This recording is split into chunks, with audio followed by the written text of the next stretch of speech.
Today I'm going to be creating a brand new 6-gallon vampire crab ecosystem using some rather unique and experimental methods. The aim is to create a natural background out of clay that is long lasting and won't collapse over time. I'm also going to be incorporating these little 3D printed modules from Under, which you might remember from a previous sci-fi build I did last year. Terra wasn't too happy that I took them out of his tank for this build, but he's getting an upgrade soon and a new renovation.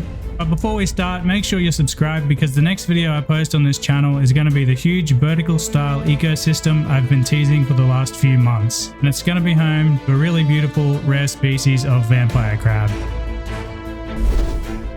I'm using a 40 by 25 by 25 centimeter aquarium for this project, which does have a lid, along with the Sinkor SideFix large light that is fully Wi-Fi controlled with ramp up and ramp down options. As always, I've got my usual piece of black plastic down to protect the glass, and in order to make the background for this, I'm going to flip the tank around so that the back is lying down.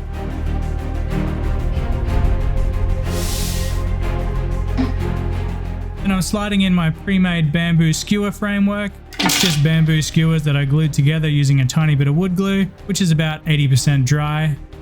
The clay that I'm using for this build is just standard terrarium clay. I'm not sure exactly on the type, I just got it from a local terrarium store, so I know that it's animal safe. All you need to do with this stuff is just mix a little bit of water into it and then apply it onto whatever surface you want to. Just a little tip though, always use less water than you think you're going to need. You can add a little bit more over time. If you add too much water, it gets really hard to work with and really sloppy.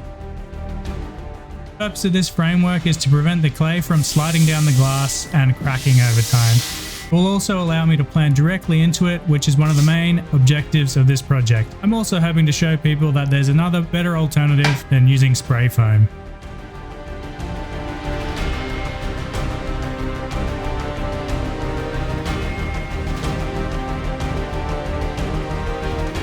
Now we can start working on the rest of the tank design, but first I need to put my glass protection back in, as the maple stone I'm using has quite pointy edges and it's not the best idea to place it directly onto the glass. In small tanks like this, I would normally make the water section go along the front of the entire tank, but this time around I'm running a little experiment, so I'm going to be splitting the tank into two small islands via a canyon down the middle. I planned most of this structure out beforehand to save a bit of time. It doesn't look like much at the moment, but you'll see where I'm going with this design soon enough.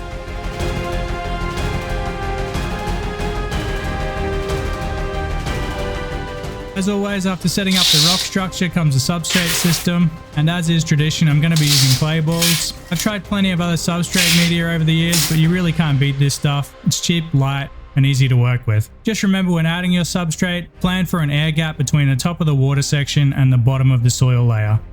To cap the substrate system, I'm going to be using some weed matting, but in future I'd like to switch over to some organic cotton or some kind of a hemp material, just to make things even more natural. Next comes the most important part of any vampire crab ecosystem, dirt. Before I started this project, I forgot to actually check if I had any soil left and found out 3/4 of the way through that I didn't have any, so I ended up going for a short little walk and getting some from outside, which is why there's lots of different fibrous roots mixed in with everything. That won't matter though, this just adds to the natural aspect of it all. I've also scooped up a few Isopods and Springtails as well, which will end up being super beneficial. You will also notice that I piled in a few extra rocks at the back of the tank to cover some more of the back wall. I just forgot to record it, but it's simple enough to do.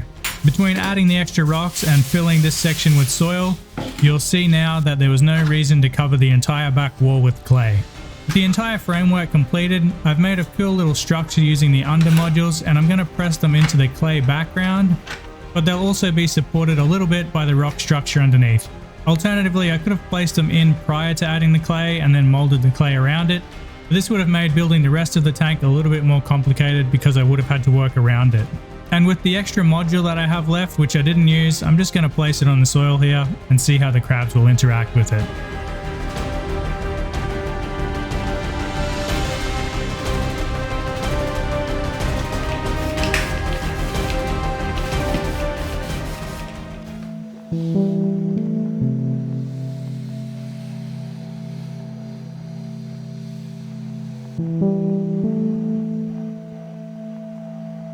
From here on out, it's time to slow things down to really appreciate the creation process.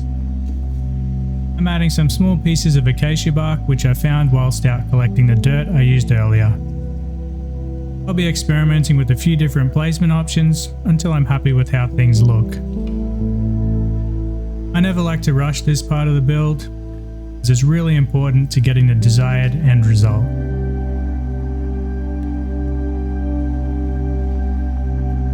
During this part of the creation process, I also like to start adding mosses, and I usually use Hypnum Moss for this. And I also like to add them in quite big sheets, just so that the crabs can hide underneath them should they choose to.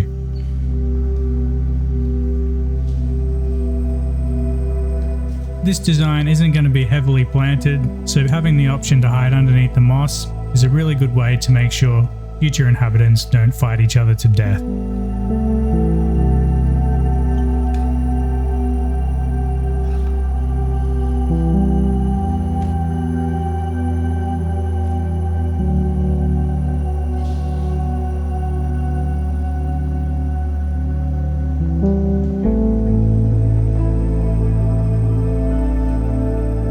Most of the time I leave adding the sand for the water section until last, just to prevent any debris and other stuff falling all over it before I'm ready to fill it with water.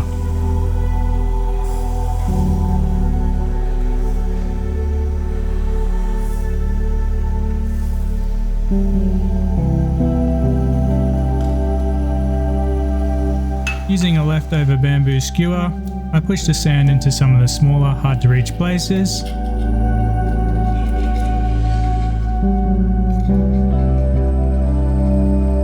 And looking at the end result so far, I've surprised myself at how good the canyon looks.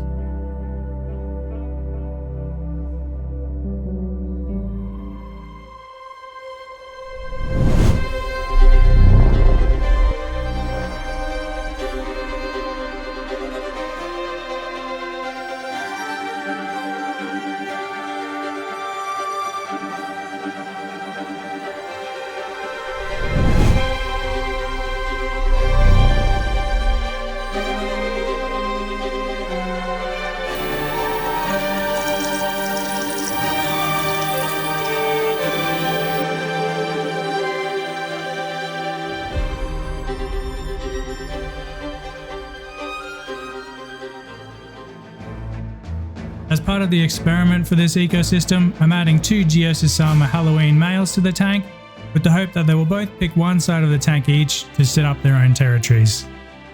For best practice, it's always good to wait at least 4 to 6 weeks before adding your crabs, but as I'm currently keeping 9 species and I've been doing this for years, I know exactly what to keep an eye on, just in case something goes bad. I also have a lot of spare tanks if I need to move them out in some kind of emergency. If you're new to keeping vampire crabs, I'll have a link in the description to everything you need to know, because it is a little bit more involved than just placing crabs in a nice looking tank.